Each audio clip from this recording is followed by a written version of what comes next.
João, capítulo 21, versículo 17, diz assim: disse-lhe terceira vez: Simão, filho de Jonas, ama-me? Ou ama-me? Amas-me? Simão entristeceu-se por lhe ter dito terceira vez: amas-me? E disse-lhe: Senhor, tu sabes tudo, tu sabes que eu te amo. Jesus disse-lhe: apacenta as minhas ovelhas. Eu vou ler de novo. Disse-lhe terceira vez: Simão, filho de Jonas, amas-me? Simão entristeceu-se por lhe ter dito terceira vez: amas-me? E disse-lhe: Senhor, tu sabes tudo, tu sabes que eu te amo. Jesus disse-lhe: apacenta as minhas ovelhas.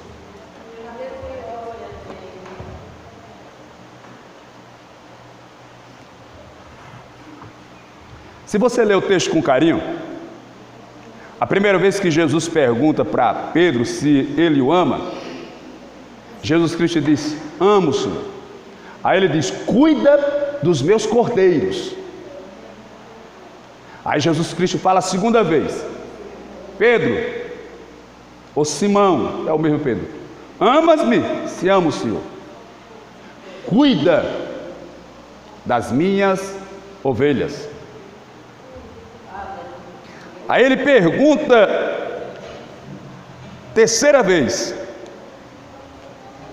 Deixa eu conferir aqui para ver se eu não pulei o detalhe. Não gosto de estar pregando fora do...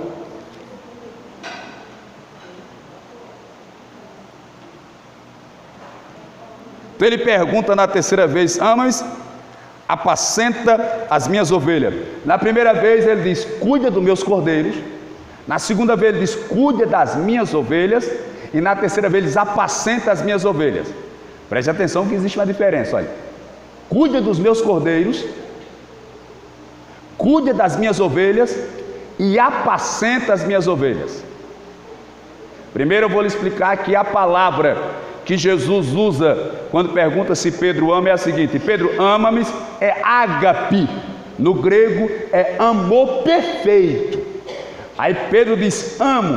A resposta no grego é amor fíleo. Amor fíleo é eu gosto do Senhor. É amor amizade. Aí Jesus Cristo pergunta segunda vez: Pedro, ama-me? Amor ágape, amor perfeito. Aí Pedro diz: amo o Senhor. Amor fíleo, amor amizade, dizendo eu gosto do Senhor.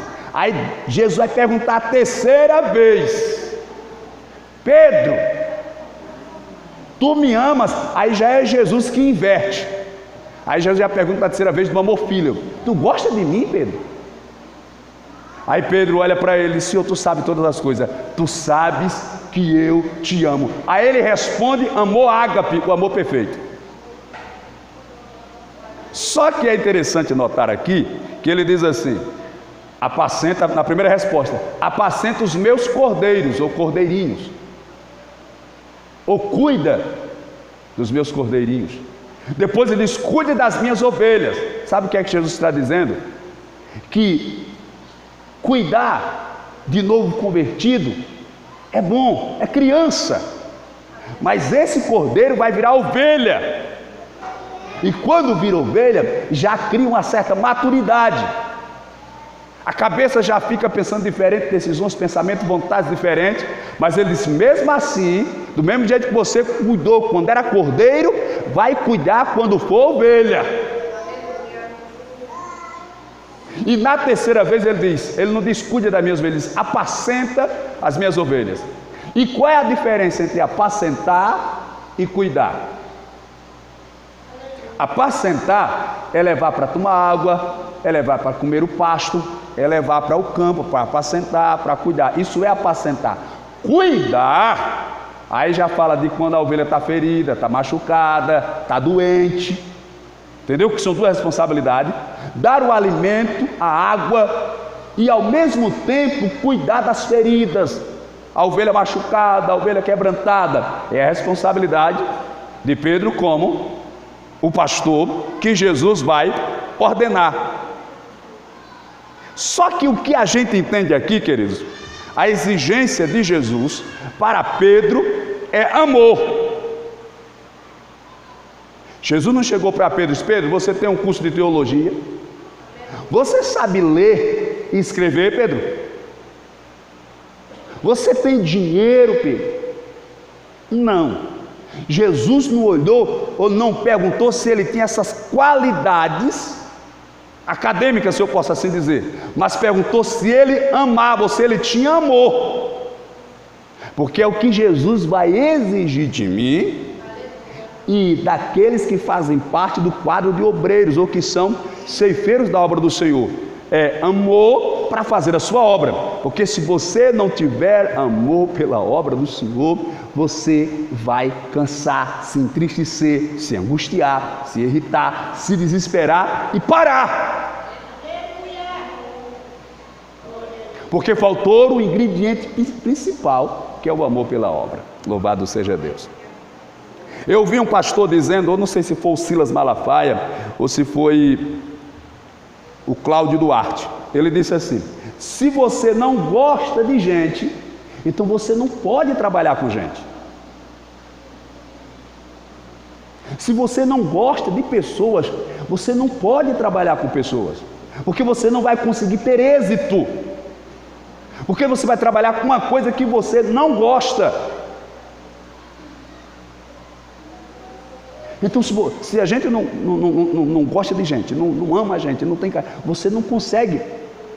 Eu não estou falando aqui de alguém que vai trabalhar, não, mas eu estou há tanto tempo dirigindo um grupo, eu estou há tanto tempo dirigindo uma congregação, eu estou há tanto tempo como obreiro. Não, não é isso.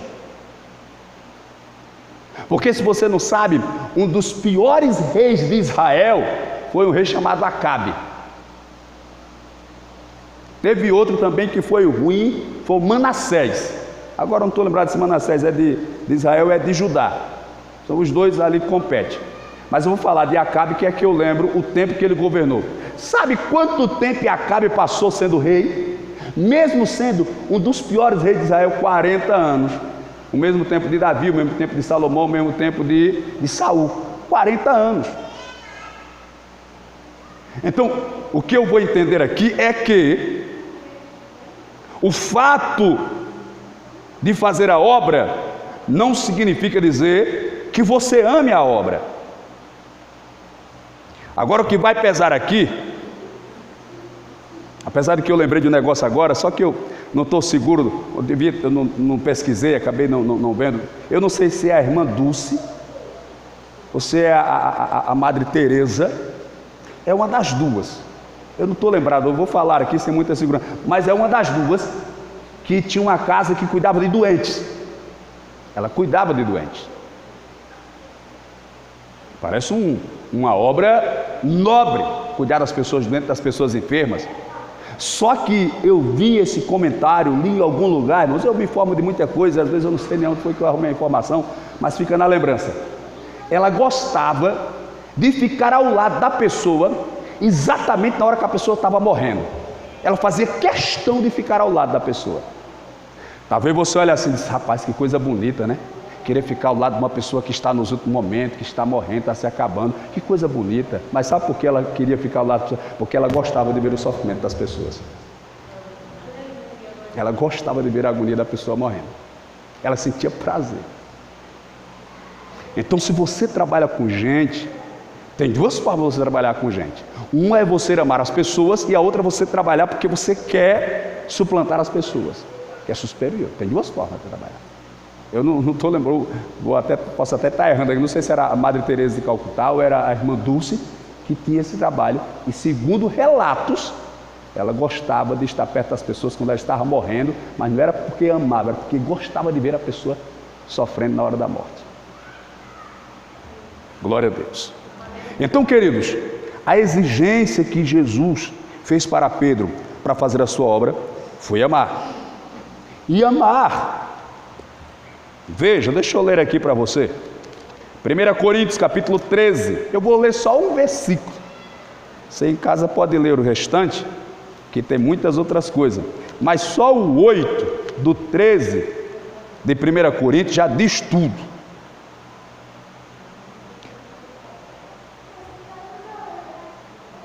Na verdade é o 7. Diz assim, falando sobre o amor. O amor tudo sofre, tudo crê, tudo espera e tudo suporta. Está vendo por que é que Jesus, ele vai perguntar se Pedro ama? Porque se Pedro ama a Jesus, consequentemente Pedro vai amar a sua igreja, que é a noiva de Jesus. Você já viu que às vezes tem família que tem aquele filho que é rebelde, que apronta, que pinta, que borda, que é o cão chupando manga, que faz arruaça na rua, aí vem um cidadão e diz: eu só não faço algo com você por respeito ao seu pai.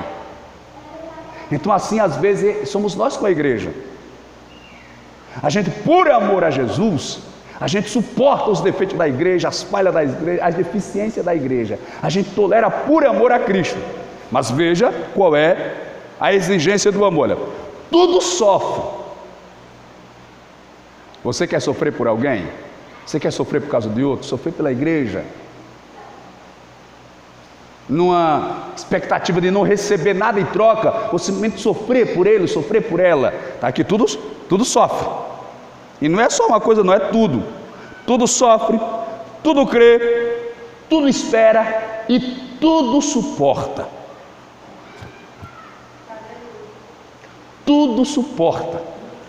Tudo sofre, tudo crê, tudo espera e tudo suporta. Essa é a exigência da questão do amor.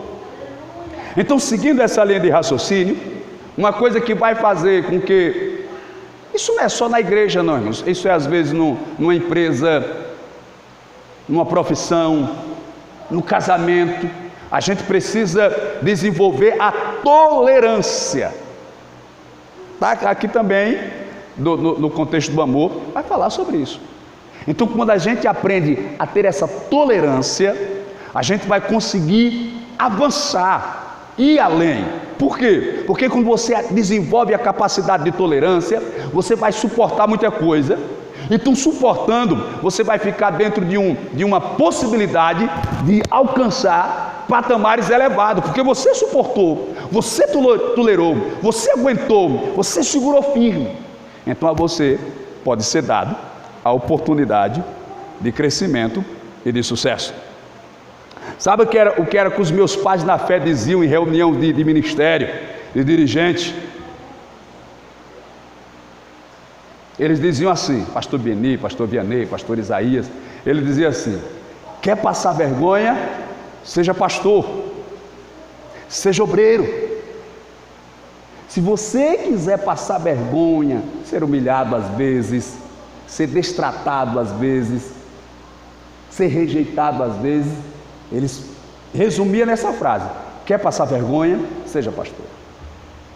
E eu ficava ouvindo aquilo atento, para entender e guardar, para que quando chegasse algum momento e alguma hora que eu enfrentasse uma situação dessa natureza, eu iria estar lembrado que quem aceita fazer a obra do Senhor, em algum momento vai ser humilhado, vai passar vergonha, vai ser pisado.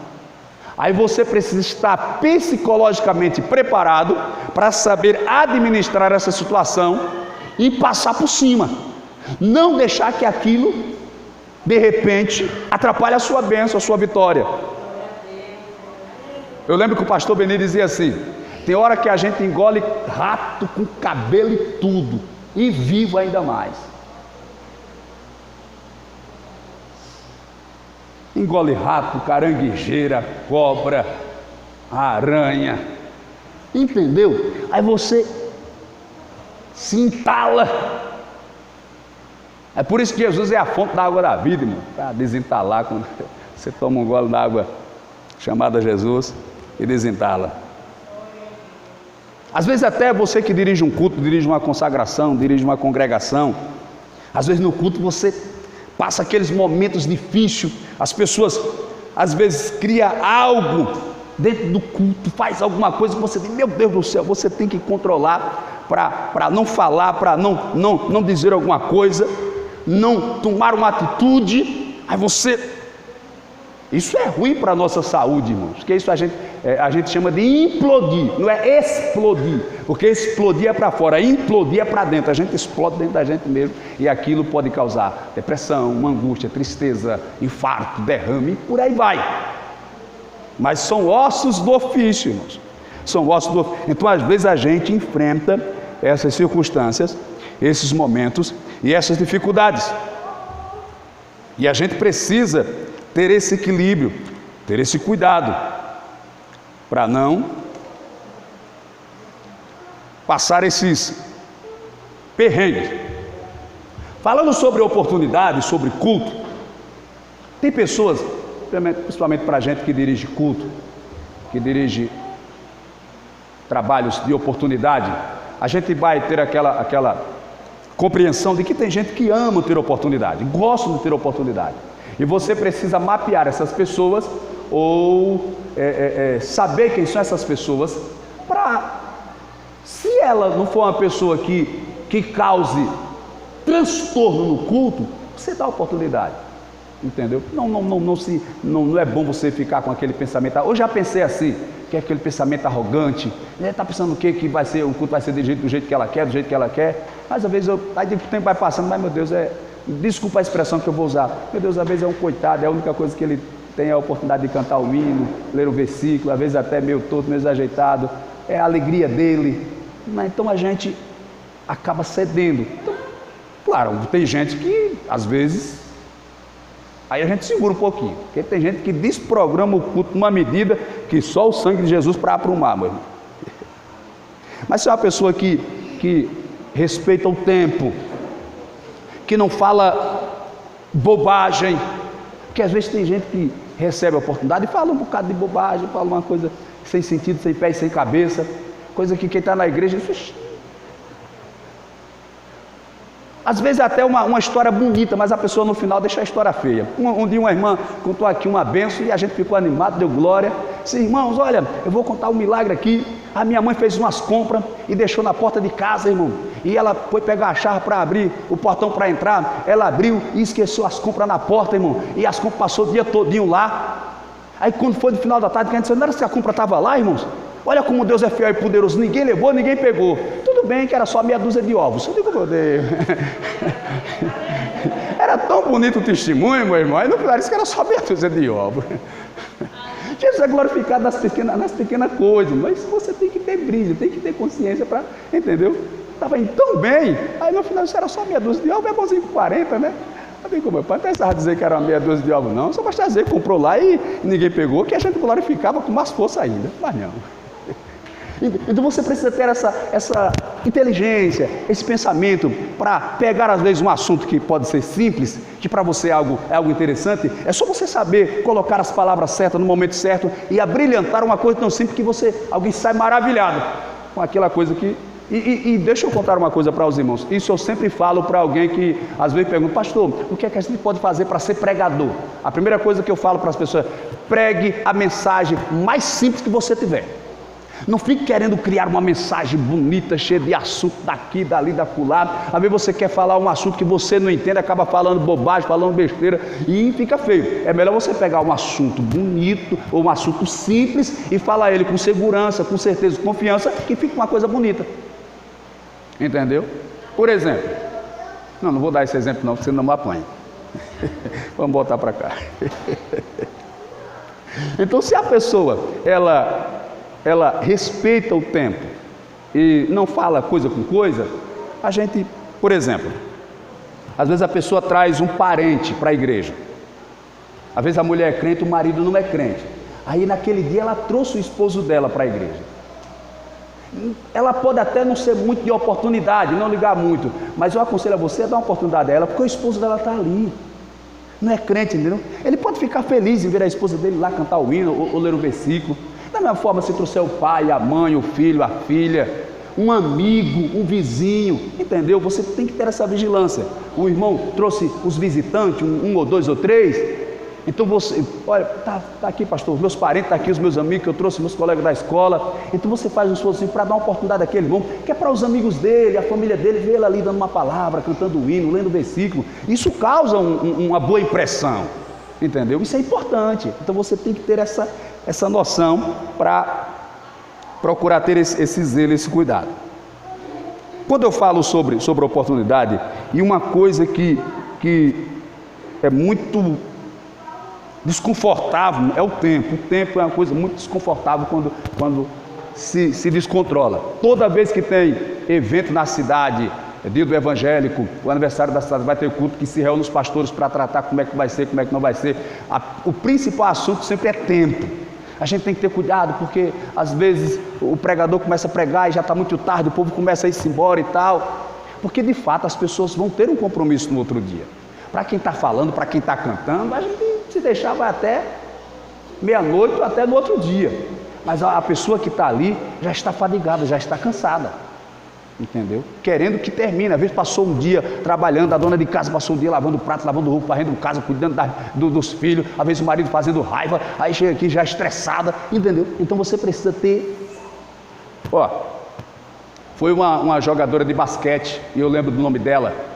Eu não sou muito de seguir praticamente nenhum esporte, eu gosto, mas não sigo. O nome dela é Hortência. Ela se aposentou, ela era jogadora de basquete. Aquele esporte que você só joga ele no dia de sexta-feira, porque só faz ponto na sexta. Vocês não entenderam, mas tudo bem. Aí, ela estava para se aposentar, aí o repórter perguntou para ela: só presta para jogar na véspera de sábado, porque só faz ponto na sexta. Aí, o repórter perguntou para ela: mas Hortência, você está no seu auge, você está com todo vigor, você está com toda a disposição, você está... Ela disse: é por isso que eu quero parar.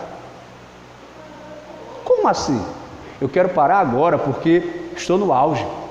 Os meus fãs estão me aplaudindo, estão me elogiando. Se eu deixar para parar, quando eu já estiver no finalzinho, já sem fazer muita coisa, aí vai ficar chato. Porque se eu parar agora, eu vou deixar nas lembranças dele as boas jogadas que eu fiz, os arremessos, eu vou deixar imagens boas. Mas se eu deixar para parar, quando já tiver já velhinha, já sem muita condição, aí vai ficar uma imagem ruim, negativa, e eles mesmos já vão estar querendo que eu pare. Então eu prefiro parar agora. Da mesma forma é a pregação.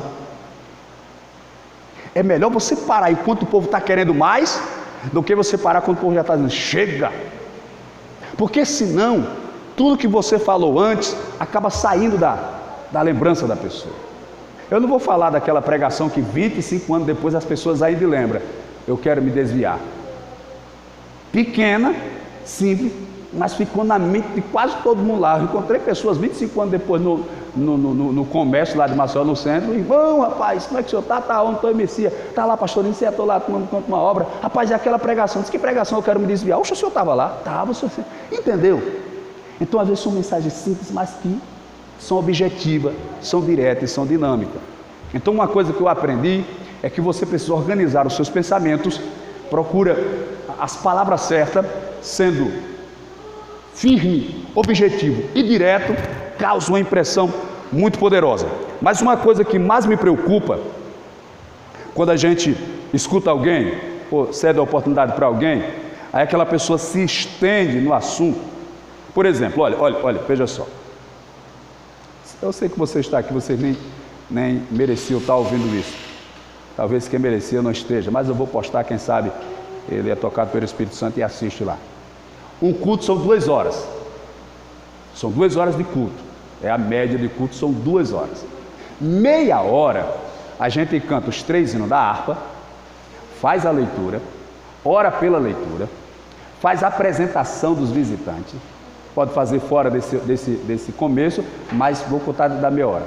Tira a oferta e dá os avisos. Meia hora é para essa finalidade. A gente deixa no mínimo 30 minutos para pregação. Então, se o culto tem 2 horas e eu tirei meia hora para os hinos da harpa, a leitura, a oração pela palavra, a apresentação, a oferta e os avisos, e tirei meia hora para pregação, isso quer dizer que eu tirei 1 hora. Então de 2 ficou 1. 1 hora tem 60 minutos. O problema é que a gente pensa que 1 hora tem 100 minutos, mas não é, 1 hora tem 60. São 60 minutos. Nós temos aqui 4 grupos com os senhores, tem hora que sai da lembrança eles no canto, são 4. Então são 4 grupos, as crianças, mocidade, senhoras e senhores. Se cada um tomar 5 minutos, 5 vezes 4, 20. De 1 hora ficou 40 minutos. Se nas oportunidades de 40 minutos, cada um tomar 5 minutos de tempo, a gente escuta 8 pessoas. Se nos 40 minutos a gente tem a oportunidade e cada pessoa gastar 5 minutos, a gente escuta 8. Mas se cada uma gasta 10, a gente só escuta 4. E se gastar 20? Só vai ouvir 2. Entendeu que é pouco tempo, por isso que a gente sempre cobra o dinamismo, sabe? Já tem que estar com o versículo preparado, tem até um eu não sei como é que chama, lá no celular, eu já falei aqui uma vez, tem um sistema lá, meu irmão, que você coloca e ele fica 1 minuto, 5 minutos, 10 minutos, 15 minutos, até meia hora ali sem ele fechar. Eu coloco isso, que eu sempre gravo aqui tudo, coloco ali, que ele não fecha, porque às vezes você dá ali, aí está em 30 segundos, às vezes está, aí soma ali, aí fica de lá procurando a senha, aí aqui a pessoa fica daqui que nem o Zorro fazendo o sinal de como é a senha, e você fica aperreado lá, você sabe, entendeu? Então se você colocar, tem lá, eu não sei, é na parte lá das configurações, tem uma pazinha que você pode colocar 5 minutos, tá? até meia hora você coloca, ele fica aberto lá até meia hora. Até meia hora ele fica ali aberto sem fechar para procurar a senha. A gente tem uns problemas no cabo que na verdade é diferença de fabricantes de celular, às vezes o plug é mais folgado, outro é mais apertado, então dá essa diferençazinha, mas ali tem 2 cabos, por isso que gera esse desconfortozinho, mas é bom sempre já estar na agulha, sempre pronto, entendeu? Sempre pronto para ter aquele dinamismo. Isso, também observar esse detalhe aí, tem hora que manda o celular, o volume está baixo, aí ali fica meio perdido, quer levantar lá e né, sempre fazer essas conferências, entendeu? Principalmente os departamentos, quem já tem aquela consciência de que canta, aí já deixa tudo alinhadozinho. Mas o que causa mais preocupação em mim, por exemplo, estou no culto, suponhamos, eu vou pregar no culto, aí a gente dá oportunidade para alguém, aí um fala 15 minutos, outro vem e fala mais 15, outro vem e fala mais 10, 15 com 15, 30, com 10, 40. Então quem está na igreja já ouviu 40 minutos de pregação, aí no final o pastor vai pregar mais meia hora ou mais 40 minutos, fica muito pesado. Pastor, mas não é bom ouvir a palavra? É sim, só que a gente tem culto 3 vezes por semana, só em uma igreja, mais porque tem serviço de oração, tem consagração, então são muitos trabalhos na igreja, a gente precisa ter um certo equilíbrio, para não ficar uma coisa desgastante, cansativa, a ponto de que as pessoas fiquem desanimadas para vir para a igreja, entendeu? Então se eu estiver no culto, e alguém teve a oportunidade e falou 20 minutos ou mais ou menos, eu já fico sem querer pregar. Por quê? A Bíblia diz, eu até marquei aqui, olha, é Provérbio 27, 7, depois você pode conferir aí. Provérbio 27, 7 diz assim: a alma farta pisa favos de mel, mas para o faminto todo amargo é doce. Mas a primeira parte, a alma farta pisa favo de mel. Se alguém chegar aqui, me desculpa a expressão, por pior que seja, que não existe pregação ruim, às vezes existe pregador que não sabe anunciar a pregação, mas o camarada não soube anunciar a mensagem, a pregação, aí você passou meia hora ouvindo, você já está saturado para ouvir mais meia hora. É a mesma coisa de comer. Se você pode comer farofa com charque, farinha seca com manjuba, depois que a sua barriga estiver cheia, topada, irmão, pode trazer lasanha, pode trazer picanha, pode trazer o que for, não entra mais. Então assim é a pregação. Se no meio do culto ou no culto alguém faz algumas pregações e vai tomando tempo, na hora que o pastor for falar, a igreja já vai estar, o pastor pode estar com a melhor mensagem do mundo, mas o povo já está cansado, já está olhando para o relógio e já olha para aqui, já olha para lá, e se vira no lado, e se vira do outro da cadeira, se ajeita para aqui, se ajeita para lá, e não termina mais não, e abre a boca, e fecha a boca, e abre o olho, e fecha o olho, e estende o braço, e baixa o braço. É uma agonia, meu irmão, não acaba, entendeu? Você não entende mais, não absorve mais nada do que falou, porque ficou estressado, cansado. Então, por essa razão, a gente precisa ter esse equilíbrio, esse cuidado, para que o culto se torne um culto atraente, agradável e haja sempre um bom desenvolvimento. Outra coisa, irmãos, olha, vocês não, mas eu daqui a pouco já vou entrar, irmão, na questão aqui dos assuntos da reunião, ou melhor, da festividade. Mas se você é aquela pessoa que recebe convite para cantar em alguma igreja, em algum lugar, a gente tem alguns irmãos que têm esse hábito aqui, não salva nem condena, nem leva para o céu, nem leva para o inferno, mas é bom você ter algum cuidado. Se você é convidado para cantar em uma igreja ou pregar, você tem que entender que você é um convidado para cantar, um convidado para pregar, você não é o pastor da igreja. Você não pode estar dando ordem para a igreja, faça assim, fica assim, faça assado ou fica assado. Não pode, entendeu? Isso é antiético. Eu já vi, já ouvi e já vivi. Eu já falei aqui, mas eu vou repetir. Eu vi em Brasília, em 2007, a gente estava na convenção, foi quando eu fui ordenado ao pastorado, na sede das Assembleias de Deus de Madureira, em Brasília. É uma igreja, ela tem um formato de uma baleia. Na verdade, ela não estava terminada, nem parecia mais uma tartaruga. Ela toda redonda, toda lajeada, ela comporta mais de 3.000 pessoas. E a gente foi para a convenção lá, 3 dias de convenções, ou de convenção. E quando o pastor presidente nacional, que é o pastor Manuel Ferreira, antes dele chegar, ele sempre escala um pastor para fazer o devocional enquanto ele chega. E quando foi um dia de manhã, o plenário lotado, porque vai pastor de todo lugar do Brasil para... O irmão o pastor deu oportunidade para alguém, aí de repente uma missionária se levantou marchando no meio da igreja, pá, pá, como era toda lajeada, irmão, chega e estrondava, pá, pá, pá. Aí ficavam uns 4 microfones na frente do público para a banda cantar, e o microfone estava ligado. Ela foi para o microfone e começou a falar em mistério. Quando ela começou a falar em mistério, o pastor olhou para o sonoplasta e disse: menino, me liga o som dessa irmã aqui. Aqui vai ter oportunidade, quem eu disser que vai ter oportunidade. Eu fiquei assim, o pastor Tenório estava do meu lado. Disse: não, pastor, mas ele está certo. Ele está certo.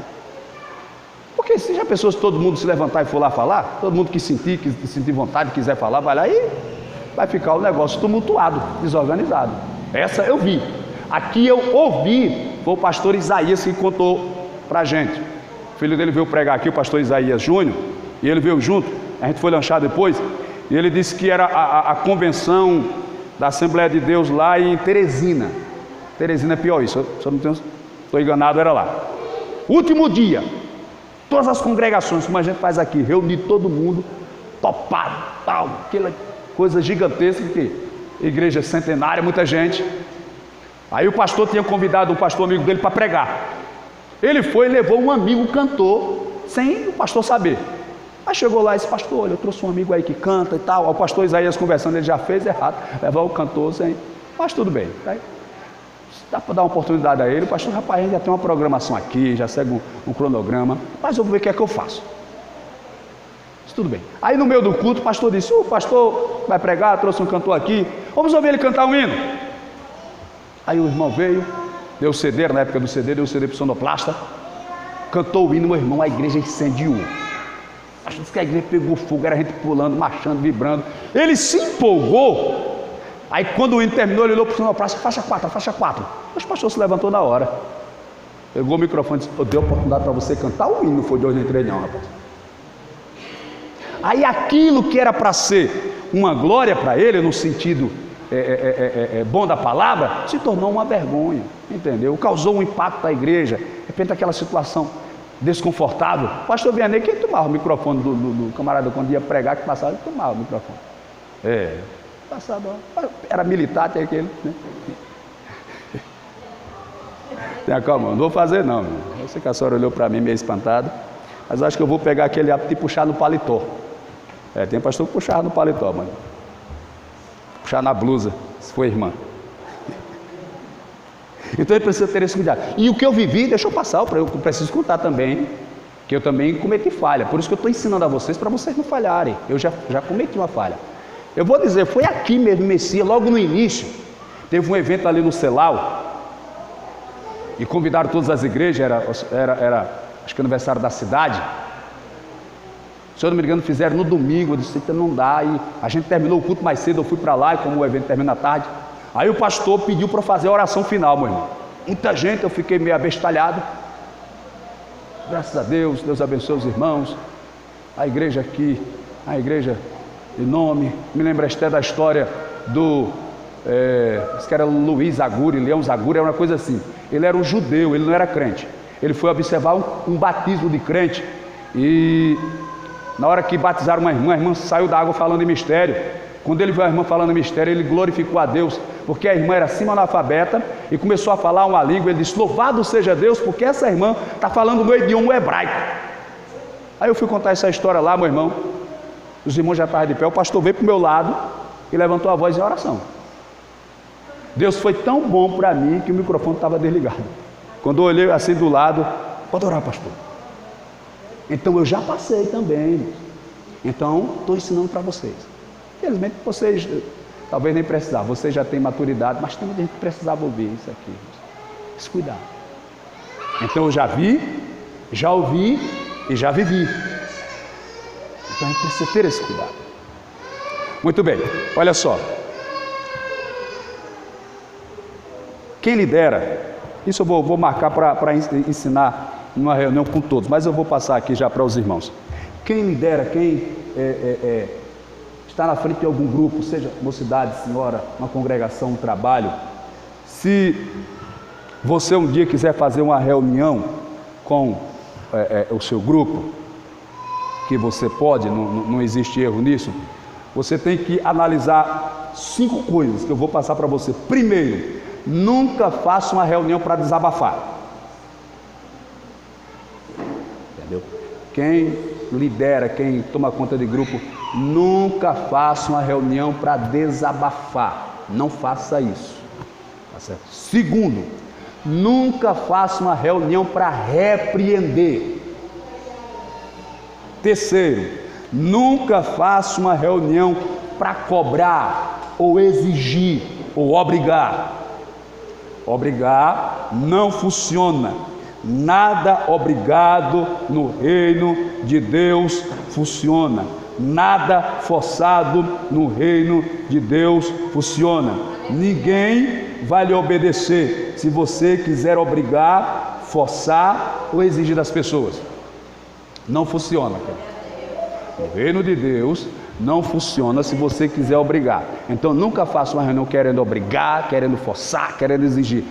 Quando Deus chamou Moisés para ele ir lá no Egito libertar o povo, Moisés não queria ir. Mas o que foi que Deus fez? Deus obrigou Moisés a ir? Não. Deus convenceu Moisés. Fez a mão dele ficar leprosa, depois ficar limpa. Fez o cajado dele virar uma serpente, depois virar cajado de novo. Flávio José disse que ele pegou uma bacia com água, Deus transformou ela em sangue, depois voltou ela a ser água de novo. Então Deus não constrangeu, Deus convenceu, Deus não obrigou, Deus conquistou. Então é isso. Como eu estava falando no início, na reunião, eu não vou estar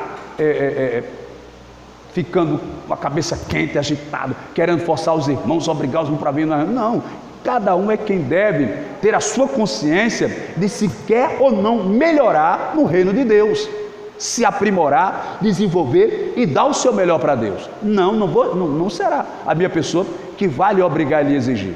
Até porque, principalmente hoje, irmão, hoje são muitas igrejas e graças a Deus por isso. Em cada esquina tem uma igreja, em cada rua tem uma igreja e graças a Deus por isso. Então se nós quisermos tratar as pessoas como dominadores daquilo ali, exigir, as pessoas procuram outro lugar. Eu acho que eu até marquei um texto aqui. Ó, é 1 Pedro. Vou ler aqui rapidinho. 1 Pedro 5:2. Olha o que é que o apóstolo Pedro ensina aos seus discípulos. 1 Pedro 5:2, olha o que ele diz.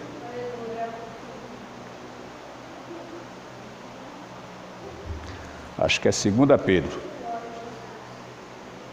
É 2 Pedro.